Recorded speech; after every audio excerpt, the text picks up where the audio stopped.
আসসালামু আলাইকুম। কেমন আছেন সবাই? আশা করি সবাই খুব ভালো আছেন, সুস্থ আছেন। সুমি সংসারের আরও একটি নতুন ভিডিওতে আপনাদের সবাইকে আমন্ত্রণ জানাচ্ছি। আশা করব আমার আজকের ভিডিওটি আপনাদের কাছে ভালো লাগবে। গৃহিণীদের ফ্রি টাইম বলতে কি কিছু আছে বলেন তো আপুরা? আমার তো মনে হয় নেই, কারণ গৃহিণীদের ফ্রি টাইমে করার জন্য কিছু কাজ কিন্তু জমানো থাকে।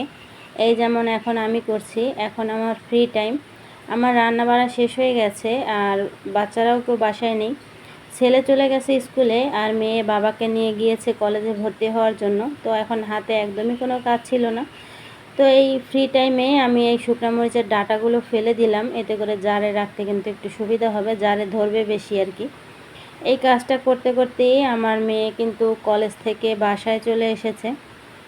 ওকে আমি চেয়েছিলাম ও এতদিন যেই স্কুলে পড়তো সেখানেই কিন্তু কলেজের ব্যবস্থা আছে, সেই কলেজেই পড়াতে। কিন্তু মেয়ের এবং মেয়ের বাবার ইচ্ছা মেয়ে উত্তরা রাজুকে পড়বে। তো মেয়ের জন্য অ্যাপ্লাই করা হয়েছিল। আমি ভেবেছিলাম চান্স পাবে না, কিন্তু আল্লাহর রহমতে আপনাদের দোয়ায় আমার মেয়ে কিন্তু রাজুক কলেজে চান্স পেয়েছে। তো আজকে ওর ভর্তির ডেট ছিল, বাবাকে নিয়ে সেখানেই গিয়েছিল ভর্তি হতে। তো কলেজ থেকে কিছু জিনিসপত্র দিয়েছে, সেগুলো আমাকে এসে একটু দেখাচ্ছিল যে কি কি দিয়েছে। আর কলেজের জন্য ড্রেস বানাতে দিয়ে এসেছে। এখানে একটা কম্বো অফার বা প্যাকেজ ছিল, যে 2 সেট ড্রেস, 2 সেট মোজা আর 1 জোড়া জুতা, এটা 4000 টাকা একটা কম্বো। তো জুতা মোজা নিয়ে এসেছে আর ড্রেসটা কিন্তু বানাতে দিয়ে এসেছে। ওই যে বললাম আগেই রান্না বাড়া হয়ে গিয়েছে। আজকে রান্না করেছি ডিম দিয়ে উত্তরবঙ্গের বিখ্যাত খাবার আলুর ঘাটি। তো ডিম দিয়ে আলুর ঘাটি রান্না করেছি। এই খাবারটা কিন্তু আমি মাঝে মধ্যে রান্না করি, বাসার সবাই অনেক পছন্দ করে। আর সাথে আছে কম তেল মশলায় কই মাছ ভুনা আর নিজের বাগানের পুঁইশাক বাগার দিয়ে ভাজি, সাথে একটু আলুও দিয়েছি। এভাবে পুঁইশাক ভাজি আমার কাছে কিন্তু খুব ভালো লাগে। দুপুরে আলুর ঘাটি রান্না করেছি দেখি মেয়ে বলছিল, আম্মু এই আলুর ঘাটি দিয়ে কিন্তু পরোটা খেতে অনেক ভালো লাগবে, চলো পরোটা বানাই। তারপর আমি বললাম ঠিক আছে, ডিনারে আজকে পরোটা বানিয়ে দেব। তো যেই কথা সেই কাজ, মেয়েকে নিয়েই আমি পরোটাগুলো বানাতে শুরু করেছি। আর যেহেতু পরোটা বানাবো, মেয়ের একার জন্য বানাবো কেন, আমাদের সবার জন্যই কিন্তু পরোটাগুলোকে বানিয়ে নিয়েছি। আমি ঘন্টাখানেক আগে ডোটা মেখে রেখেছিলাম আর এখন খাওয়ার আগে গরম গরম ভেজে নিচ্ছি। এখন পর্যন্ত যেসব আপু অথবা ভাইয়ারা আমার ভিডিওর সাথে আছেন কিন্তু একটা লাইক দিতে ভুলে গেছেন, তারা মনে করে একটা লাইক দিয়ে দিতে পারেন। আপনাদের একটা লাইক আমার কাছে কিন্তু অনেক মূল্যবান। আপনাদের একটা লাইকই আমাকে আমার গন্তব্যে পৌঁছাতে অনেক সাহায্য করতে পারে। তো আমরা 4 জন মানুষ, একটু পাতলা পাতলা করে আমি 8টা পরোটা বানিয়ে নিয়েছি। আর এখন আমরা সবাই মিলে কিন্তু খাওয়া দাওয়া করে নেব। আপনারা যারা আমার ভিডিও দেখে সুন্দর সুন্দর কমেন্ট করেন তাদেরকে জানাই অসংখ্য ধন্যবাদ। আপনাদের কমেন্ট আমি অনেক আগ্রহ নিয়ে পড়ি। আপনাদের একটা সুন্দর কমেন্ট আমাকে আরও একটি নতুন ভিডিও তৈরি করতে উৎসাহ যোগায়। তো আপনাদের ভাইয়া কিছু বাজার নিয়ে এসেছিল, সেগুলো তখন আর তুলতে পারিনি, এখন তুলে নিচ্ছি। কিছু জাম্বুরা এনেছে আর এনেছে কিছু কদবেল। আমার মেয়ে এই ধরনের টক জাতীয় ফল খেতে পছন্দ করে।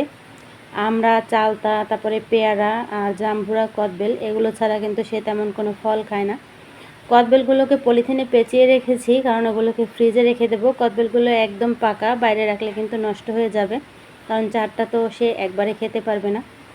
আর এই যে জিনিসগুলো না হলে আপনাদের ভাই আর একদমই চলে না, সেই জিনিসগুলোই নিয়ে এসেছে। সেটা হচ্ছে পান সুপারি। তো আমি সুপারিটাকে বাইরে রাখলাম আর পান আমি পলিথিনে পেঁচিয়ে রেখেছি ফ্রিজে রাখার জন্য। তো রান্নাঘরে এত গরম, আমি ফ্যানটাকে চালিয়ে নিয়েছি যাতে আমার কাজ করতে একটু সুবিধা হয়। রান্নাঘরে একটা ফ্যান থাকা কিন্তু অনেক জরুরি, তাহলে গৃহিণীরা একটু শান্তিতে কাজ করতে পারে। আমি আপনাদের ভাইয়াকে দিয়ে রান্নাঘরে এই ফ্যানটা লাগিয়ে নিয়েছি। তো কিছু আমরা এনেছিল, সেগুলোকেও আমি ঝুড়িতে ঢেলে নিয়েছি। আর এই যে সবজি এনেছে। এখন সিমের যেই দাম, এখন সিম খাওয়া আর টাকা চিবিয়ে চিবিয়ে খাওয়া একই কথা। আমি তো আপনাদের ভাইয়াকে বলছিলাম যে সিম আনার কি দরকার ছিল, একটু দাম কমলে পরে আমরা খেতাম। তো উনি বললো এখন নাকি সিমের দাম বাজারে একটু কম। আমি তো কিছুদিন আগেও শুনেছিলাম যে 250 টাকা কেজি, আজকে নাকি উনি 160 টাকা কেজিতে এনেছেন। সবজিগুলোকে গুছিয়ে রেখে এখন বারান্দায় এসেছি একটা গুরুত্বপূর্ণ কাজ করার জন্য। এই যে বিকালে গাছ থেকে একটা পেঁপে পেড়ে রেখেছি, কিন্তু কিছুতেই ভেতরে আনতে পারছি না গ্রিলের ফাঁক দিয়ে।